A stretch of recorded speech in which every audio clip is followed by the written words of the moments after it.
Bueno, ¿qué puede ir dentro de un ciclo? ¿Sí? Ya hemos visto que podemos poner eh, cálculos de variables, ajustar variables, pero ¿qué más podemos hacer? Y la respuesta es cualquier cosa, realmente. ¿Sí? Cualquier cosa puede ir dentro de un ciclo, depende un poco como del algoritmo que nosotros querramos implementar. Y una de las cosas que pueden ir dentro de un ciclo son otros ciclos. Entonces, imaginémonos que queremos hacer una función que, entre comillas, dibuje o cree figuras, llamémoslas figuras entre comillas, usando asteriscos. ¿Sí? Entonces, por ejemplo, este sería un cuadrado de asteriscos de tamaño 2, ¿no? Entonces, eso es lo que queremos hacer. Entonces, si nos damos cuenta, ese algoritmo me plantea dos ciclos. Entonces, hay un ciclo, si quieren hagámoslo de 3×3 para que sea un poco más interesante esta discusión. Entonces, sí, hay un ciclo que me plantea, ok, usted va a dibujar una hilera y esa operación de dibujar una hilera la va a hacer 3 veces, ¿sí? Una por cada hilera que tenga la figura.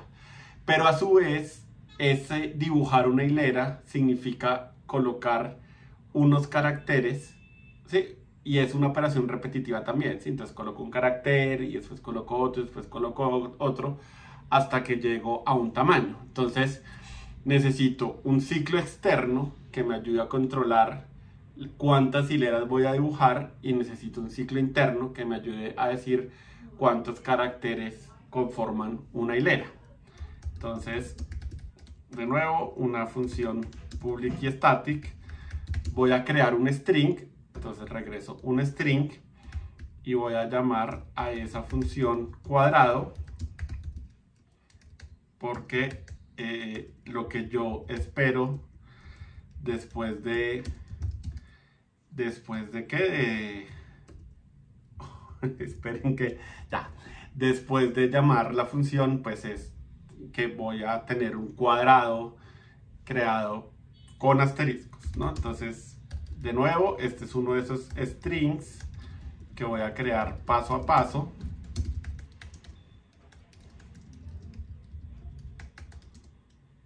Y voy a crear mi builder y recuerden que la última instrucción del builder es siempre convertirlo en un string, ¿no? Entonces, listo, ya tengo mi builder. Entonces, como les contaba, necesito un ciclo for y ese ciclo for me va a ayudar a controlar las hileras que voy a crear. Entonces, un ciclo que inicialice una variable llamada hilera y esa variable hilera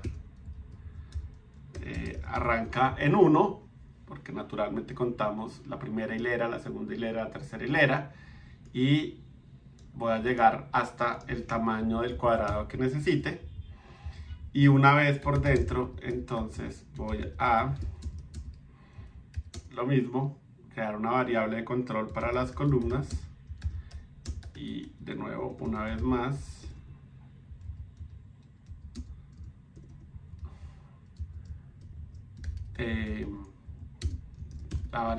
la condición es que columna no sea mientras que sea menor o igual que tamaño y ajusto la columna en 1 y en el ciclo interno entonces agrego el asterisco y después de ejecutar este ciclo interno pues voy a tener precisamente tantos asteriscos sí, voy a tener asteriscos tantos como la variable tamaño me lo indique, ¿sí? Entonces como arranco en 1 y digo que menor o igual, si yo pongo aquí 3, pues este ciclo se va a ejecutar 3 veces, por lo tanto builder va a tener 3 asterisquitos.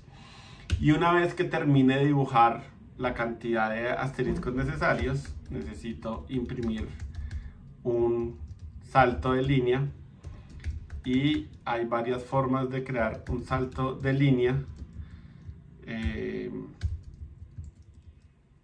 Entonces nuestro buen amigo Format tiene una funcionalidad en que el porcentaje n me devuelve también me devuelve un salto de n, y hay otra funcionalidad que se llama system.lineSeparator, que también me devuelve el carácter de salto de línea apropiado para el sistema operativo. Siento que a veces creo que este tal vez es más legible y a veces siento que este es más legible. Entonces, bueno, les muestro los dos para que ustedes elijan.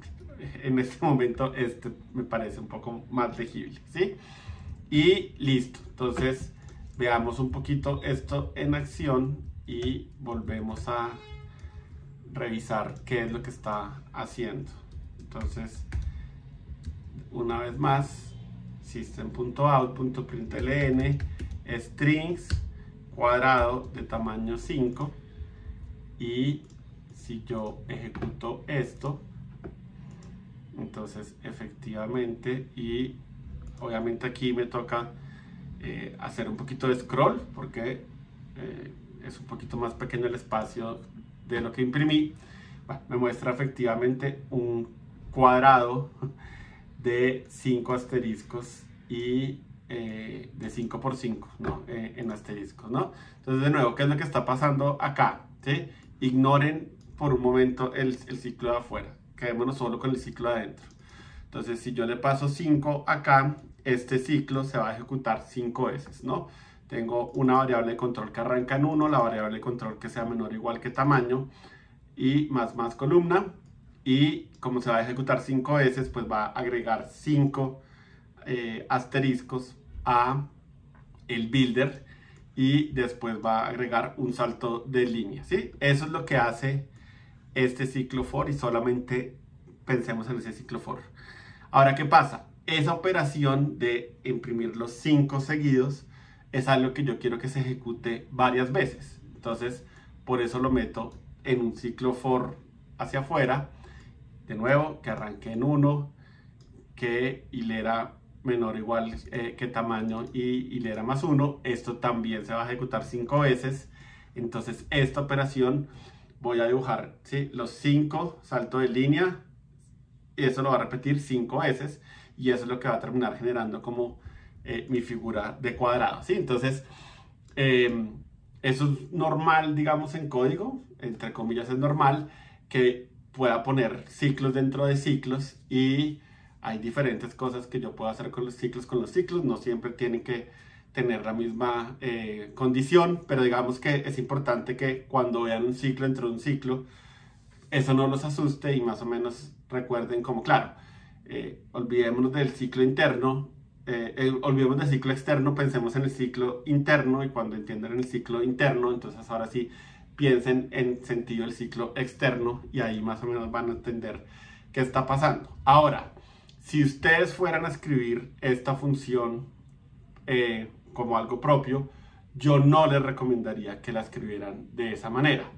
A pesar de que esto, de alguna manera, sí, si yo lo pienso, lo entiendo, pues sí siento que tiene una carga cognitiva que se puede evitar. Entonces, ¿qué les recomendaría yo? Cuando ustedes tengan dentro de un for un código complejo, y complejo no solamente tiene que ser un ciclo, pueden ser muchas operaciones, sí, o pueden ser cualquier cosa que ustedes sientan que no es trivial, yo les recomendaría que lo saquen a una función, ¿sí?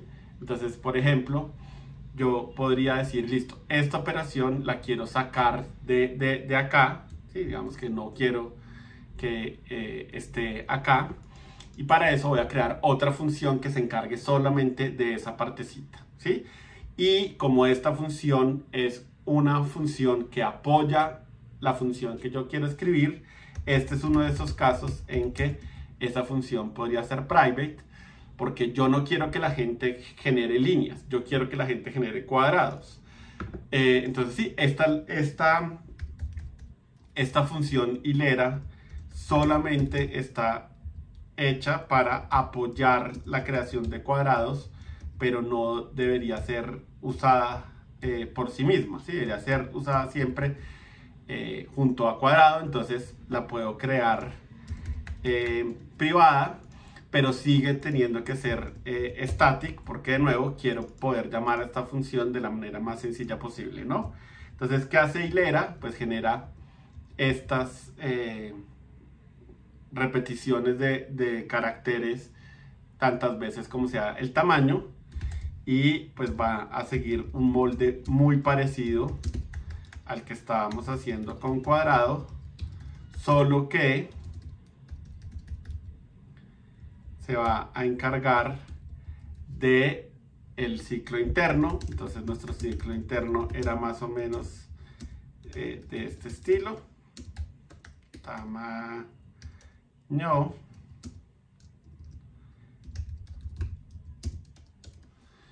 y acá hacíamos builder.append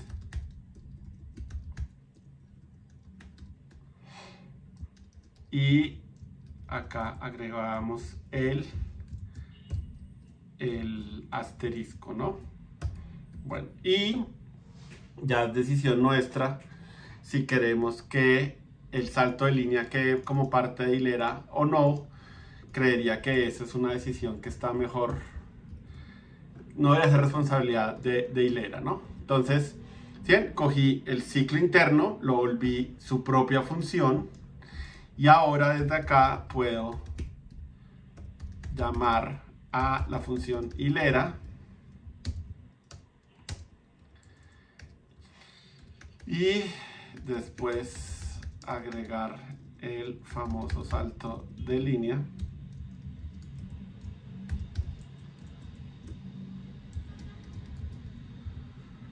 Y si yo ejecuto esto, no ha cambiado en nada, para probar que sigue haciendo bien, imprimamos uno solo de 3×3, ¿sí? Entonces, ¿qué pasa?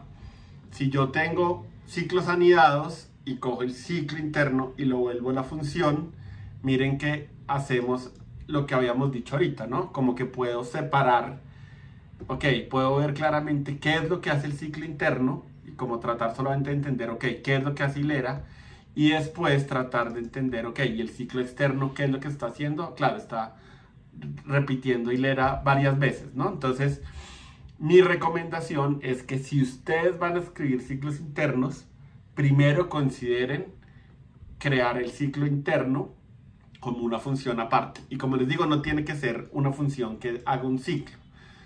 Sí, realmente eso, si van a escribir un ciclo que por dentro hace algo complejo, algo que es difícil de entender, es mejor que lo hagan su propia función, ¿sí? El momento en que ustedes estén haciendo pruebas de su código, pueden probar la función interna para ver si esa función está haciendo lo que ustedes esperan, y si no, entonces, y si sí funciona, pues después pueden probarla en el contexto del ciclo externo, y eso lo hace muchísimo más sencillo de probar que si los ciclos quedaran internos. Pero como les digo, puede pasar que ustedes digan, esta función es muy sencilla, o a veces tal vez sí no es tan fácil separarlos, y digamos, por ejemplo, cuando veamos el tema de arreglos de varias dimensiones, sobre todo matrices, separar los ciclos internos, ahí sí siento que sí, hace menos legible el código realmente. Pero, de nuevo, ¿sí? A menos que tengan una fuerte razón para hacerlo, mi recomendación es que intenten primero partir esos for con código complejo, y traten de sacarlos a una propia función. Y si no les funciona, entonces ahí sí hagan el código, pues sí, déjenlo todo en un solo lado, por ejemplo con ciclos anidados. Y si encuentran código escrito, pues es importante que entiendan que es un ciclo anidado, porque van a leer un código que está escrito así, que podría haber sido partido en funciones, pero no lo hicieron. Entonces, pues sí es importante que se familiaricen ustedes con el concepto de ciclos anidados, pero bueno, esas serían un poco como mis recomendaciones.